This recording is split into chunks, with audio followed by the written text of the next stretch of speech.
Morning students, today we are going to start a new exercise 2.2. Before starting the exercise 2.2 directly, we have to know about some properties. So today only we are going to discuss about the properties we have given over here. First property is closure property. So closure property के दो parts यानी कि addition और multiplication, जिन दो पे ये apply होती है. तो देखिए what is closure property. Closure property chapter is about whole number. तो closure property is a property if A and B are whole number. देखिए अगर ए और बी कोई भी दो होल नंबर हैं, ए और बी, इसका मतलब ये नहीं है कि हमें कोई अल्फ़ाबेट लेने हैं. इट्स जस्ट दैट कि we have to take A and B as a whole number. Whole number यानी कि 0 1 2 3 and goes to infinity, goes so on. So आप इस तरीके से कोई भी नंबर ले सकते हैं. तो ए और बी अगर आपने लिया है तो वो एडिशन पे होल्ड करेगी, यानी कि A plus B is equal to the whole number. जो भी हम दो होल नंबर्स को सम करेंगे तो उसका जो आंसर होगा वो भी that will be also whole number. देखिए 2 + 3 is equal to 5. 2 is a whole number, 3 is a whole number and 5 is also a whole number. So this is the property for addition. यहाँ पे हमने plus यानी कि plus का operation apply किया है. So this is the property for closure property for addition. ठीक है. अब multiplication, same to same multiplication में किन्हीं भी दो होल नंबर्स को अगर हम मल्टीप्लाई करेंगे तो we will get another whole number. Okay. So suppose we are taking it 2 × 5 is equal to 10. 2 is a whole number, 5 is a whole number and 10 is also a whole number. Okay. So a or b, any two whole numbers which when multiply with each other then it is known as a closure property of multiplication. ठीक है.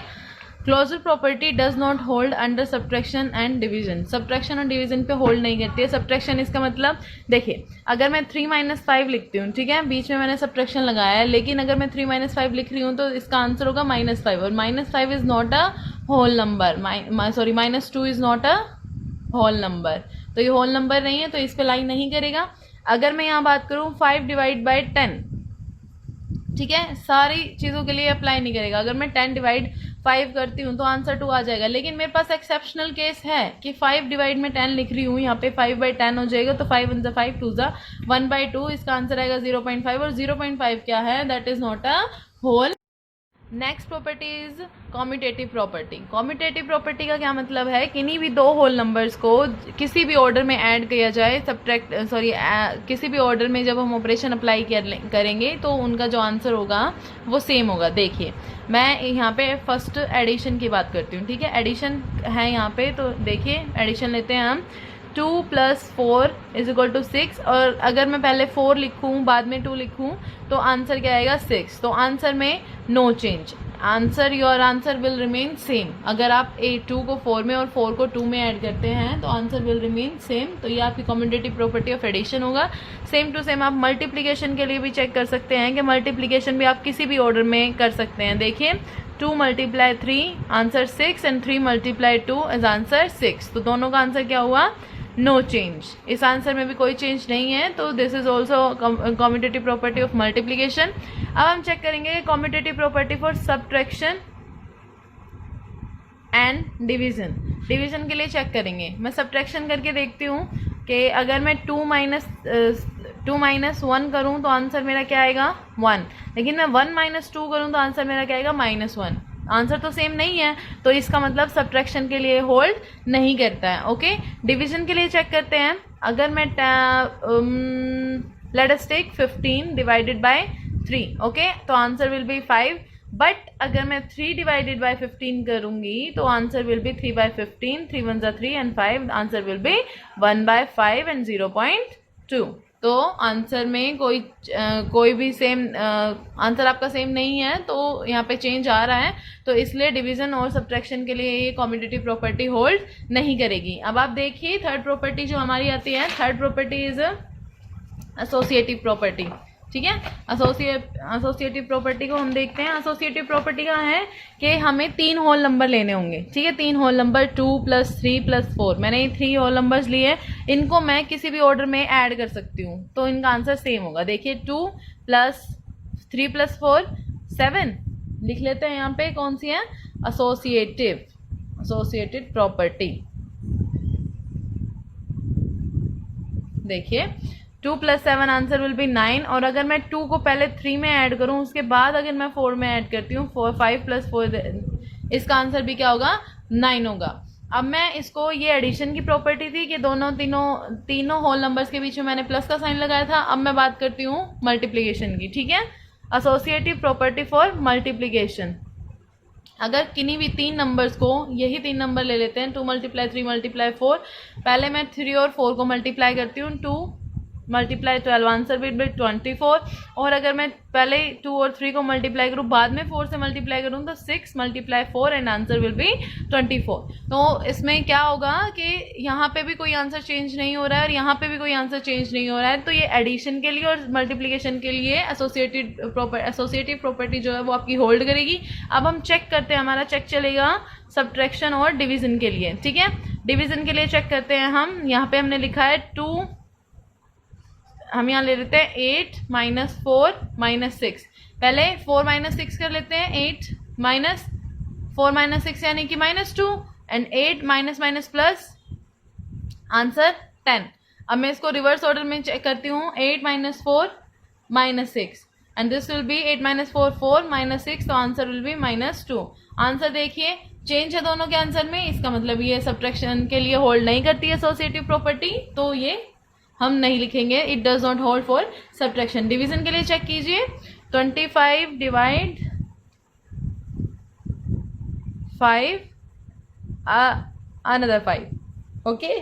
पहले आपका answer 5 divided by 5, answer will be 1। अब आपको second order में check कीजिए, 25 divided by 5 divide 5, आप इसको ब्रैकेट में रखिए और 25 पहले आप इन दोनों को डिवाइड कीजिए 1, और आपका आंसर क्या आएगा 25। देखिए इसमें और इस आंसर में दोनों में डिफरेंस है, तो इसका मतलब ये सब्ट्रैक्शन और डिवीजन दोनों के लिए होल्ड नहीं करती है, तो यहाँ हम लगाएंगे कट। तो हमने यहाँ पे क्या लिखा है, देखिए हमने फर्स्ट प्रॉपर्टी के लिए लिखा है क्लोजर प्रॉपर्टी एडिशन की, मल्टीप्लिकेशन की, और closure property does not hold under subtraction और डिवीजन। डिवीजन और सब्ट्रैक्शन के लिए होल्ड नहीं करती है। कॉम्पिटिटिव प्रॉपर्टी एडिशन शो किया है, 3 + 5 = 5 + 3, 8 = 8, दोनों आंसर सेम है, तो आंसर रिमेन्स सेम, आंसर में कोई चेंज नहीं आ रहा। मल्टीप्लिकेशन में भी सेम टू सेम होगा, 5 × 3 एंड 3 × 5, तो आंसर क्या होगा रिमेन्स सेम, आंसर में कोई चेंज नहीं है। Competitive property does not hold for subtraction and division, अभी हमने शो किया है 5 - 3 आंसर 2 आएगा और 3 - 5 आंसर -2, तो ये होल्ड नहीं करेगा। सेम टू सेम डिवीजन के लिए भी। एसोसिएटिव प्रॉपर्टी अभी हमने किया है, यहाँ पे एक अदर एग्जांपल लिया हुआ है, आप इसको देख के भी समझ सकते हैं अच्छे से, ठीक है। Next is multiplication of associative property. यहाँ भी हमने कर लिया है कि मल्टीप्लिकेशन अगर हम किसी भी ऑर्डर में मल्टीप्लाई करते हैं तो आंसर हमारा क्या रहेगा, सेम रहेगा। नेक्स्ट हम चेक करते हैं, नेक्स्ट हमने यहाँ पे लिखा associative property does not hold for subtraction and division. यहाँ पे देखिए एग्जांपल सब्ट्रैक्शन और डिवीजन का, यहाँ पे हमने शो कर दिया है कि आंसर डिफरेंट है, तो ये यहाँ पे नहीं बनेगा, ठीक है। ये एसोसिएटिव। नेक्स्ट हमारी प्रॉपर्टी है प्रॉपर्टी ऑफ जीरोज। देखिए जीरो की जो प्रॉपर्टी है वो 2 के लिए होल्ड करती है, एडिशन और मल्टीप्लिकेशन, ठीक है। यहाँ पे अब यहाँ पे देखेंगे जीरो को जब एडिशन में अप्लाई किया जाता है, एडिशन ऑपरेशन में, तो इसका क्या आंसर होता है, देखिए 5 + 0 answer will be the number जिसके अंदर आपने 0 को ऐड किया है, ठीक है। जिस भी नंबर के अंदर आप 0 को ऐड करेंगे the answer will be number itself, तो ये क्या कहलाएगी, आपकी कहलाएगी एडिटिव आइडेंटिटी। 0 क्या कहलाएगी आपकी एडिटिव आइडेंटिटी, कि आप इसमें ऐड करोगे किसी भी नंबर में इसको, तो ये उस नंबर को चेंज सिंगल % भी चेंज नहीं करेगी, वन नंबर भी चेंज नहीं होगा। 5 remains 5 if we add 0 into it, तो that will be called as 0 is also called as additive identity, okay। now next is multiplication। अब मल्टीप्लिकेशन का हमें पता है कि 0 जो है वो किसी से ही मल्टीप्लाई किया जाए उसको क्या बना देता है, 0 बना देता है, ठीक है। यहाँ नेक्स्ट है हमारी मल्टीप्लिकेटिव प्रॉपर्टी ऑफ 1। अब 1 की मल्टीप्लिकेटिव प्रॉपर्टी क्या, मल्टीप्लिकेटिव प्रॉपर्टी है। 0 हमारी एडिटिव आइडेंटिटी है और 1 इज हमारी मल्टीप्लिकेटिव आइडेंटिटी, ठीक है।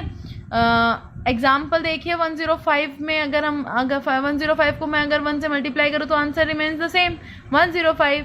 तो यहाँ पे क्या होगा, हम लिखेंगे कि 1 इज आर मल्टीप्लिकेटिव आइडेंटिटी और 0 इज आर एडिटिव आइडेंटिटी। अब लास्ट प्रॉपर्टी जो हमारी रहती है that is a distributive property of multiplication. ये थोड़ी सी डिफिकल्ट है, इसको देखिए। इसमें करना क्या होता है, डिस्ट्रीब्यूटिव यानी कि डिवाइड करना, किसी भी एक नंबर को दो नंबर्स में डिवाइड कर देना, डिस्ट्रीब्यूटिव प्रॉपर्टीज।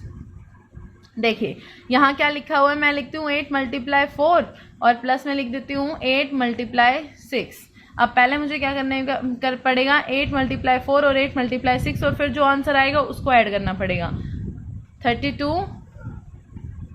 और इसका आंसर क्या आएगा हमारा 80। लेकिन इसको मैं बहुत सिंपल तरीके से कर सकती हूँ, 8 को मैं यहाँ से उठा लेती हूँ, कॉमन दोनों में है, हमारे पास बचता क्या है 4 + 6, तो 8 × 10 और आंसर आपका आ जाएगा 80। तो this is called additive property, sorry distributive property. Distributive property क्या होती है, किसी भी चीज़ को देखिए हमें क्या करना होता है, A × B + C बांटना है। अब हमें पहले A को B से मल्टीप्लाई और A को फिर C से multiply, A × B + A × C। ठीक है, इसका एग्जाम्पल देखते हैं। यहाँ पे मैंने आपको खोल के बताया, अभी मैं यहाँ पे चेक करती हूँ। देखिए अगर मैं इसको लिख देती हूँ 8 × 4 + 6, तो मुझे क्या करना होगा, 8 को पहले 4 से मल्टीप्लाई करना होगा, फिर 8 को मल्टीप्लाई करना होगा 6 से। अगर ऐसा लिखा हुआ है तो हम इसको ऐसा बना देंगे, अगर ऐसा लिखा हुआ है तो हम इसको ऐसा बना देंगे। ठीक है, यहाँ पे 32 + 48 और आंसर आपका क्या आ जाएगा 80 आ जाएगा। ठीक है, ऐसे ही सब्ट्रैक्शन में भी हम कर सकते हैं। सब्ट्रैक्शन का एग्जाम्पल लेंगे हम, लीजिए 99 × अगर मैं 99 को मल्टीप्लाई करती हूँ 1 - 99 × 1, यहाँ पे 11 और यहाँ पे 1, 99 कॉमन लेंगे, 11 - 1 एंड आंसर विल बी 99 × 10 और आपका आंसर होगा 990। यहाँ पहले आपको 99 को 11 से मल्टीप्लाई करना पड़ता, फिर 1 से, और फिर जो आंसर आता है उसमें से 99 को माइनस करके फिर आपको निकालना पड़ता। और ये इतना इजी सॉल्यूशन है कि आपने इस तरीके से कर दिया। ठीक है, तो आप इसको कर सकते हैं। ये नेगेटिव, ये आपकी सब्ट्रैक्शन की प्रॉपर्टी है डिस्ट्रीब्यूटिव की, और ये आपकी है एडिशन की प्रॉपर्टी। Clear students?